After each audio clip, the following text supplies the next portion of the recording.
Waxaa jira erayo inta badan ay ugu dambeeyaan ereyyahan, sida aqoon-yahan, suugaanyahan iyo kuwo badan oo la mid ah. Maanta waxaynu ka hadlaynaa inaynu isla fahanno ereyga suugaanyahan iyo suugaanyahan. Goorma ayaa la odhanayaa waa suugaanyahan? Intaynaan u gudagelin qeexitaanka waxa uu yahay suugaanyahan, bal marka hore aan wax yar dib u jaleecno. Waa maxay suugaan? Suugaantu waxaynu ku soo qeexnay in ay tahay hadalka indha-idaanka ama maraqa leh, fududaysana sidii aad u fahmi lahayd hadalka caadiga ah.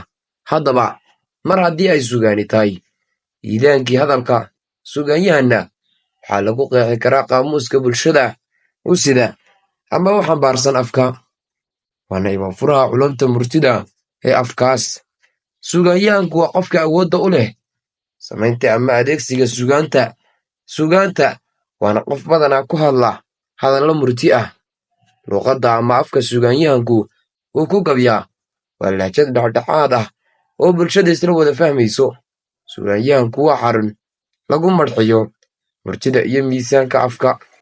Haddaba, muuqaalkan waxaan ku qaadaadhigaynaa suugaanyahanka iyo waxa uu yahay, ama cidda suugaanyahan lagu tilmaami karo, noocyada suugaanyahanka, luqadda suugaanyahanka, iyo ereyga suugaanyahan gaarka ah.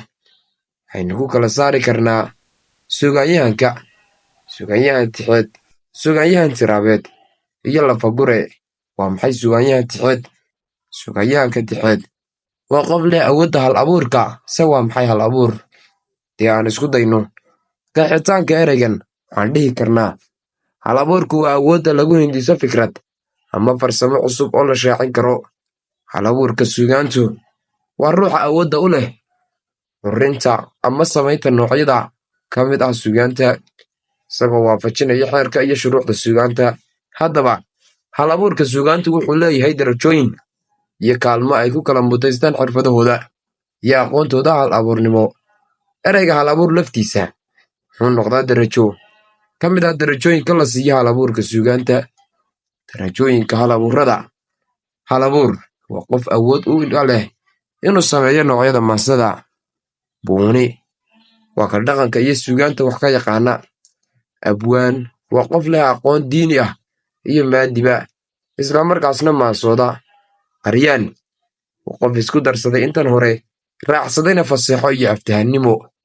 Aynu intaa kaga gudubno darajooyinka la siiyo hal-abuurka, Soomaalidu waxay tidhaahdaa hal-abuurka saddex midkood ayaa lagu mutaa: hibo keentay, hawli keentay, hidde-raac iyo hilow dhab ah. Hilow iyo xiise dhab ah haddaad u qabto gabaygana hubaal waad maansoonaysaa. Waa maxay suugaanyahan tiraabeed?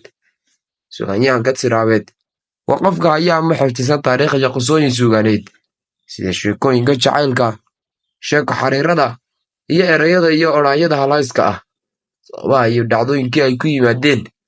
Markaa suugaanyahanka tiraabeed waa qof ka qabtiri kara taariikh ahaan iyo qisa ahaanba sheekada uu ka sheekaynayo iyo xaqiiqadeeda, laakiin ma aha qof gabya ah. Waxaase aad ugu sahlan inuu abuuro sheeko xiiso badan. Sidaa darteed, waxaynu odhan karnaa suugaanyahanka tiraabeed waa qof awood u leh xifdinta iyo curinta sheekooyinka. Haddaba, waa maxay lafaguro suugaaneed? Sida aynu muuqaalkii hore kaga soo warrannayba, lafaguro suugaaneed waa qof leh awoodda kala shaandhaynta manfaca iyo hadhaadiga ku sugan hal gabay, geeraar, hees, sheeko iyo wixii la mida. Lafaguraha suugaantu waa qof awood u leh xifdinta iyo fahanka noocyada suugaanta. Waxaa u sahlan inuu tiriyo qaar ka mid a noocyada maansada, sida jiiftada, masafada iyo wixii la mida, isagoo oo welibana u tirinaya qaab afarey ahaan ah. Haddaba, waa maxay yoolka suugaanyahanku?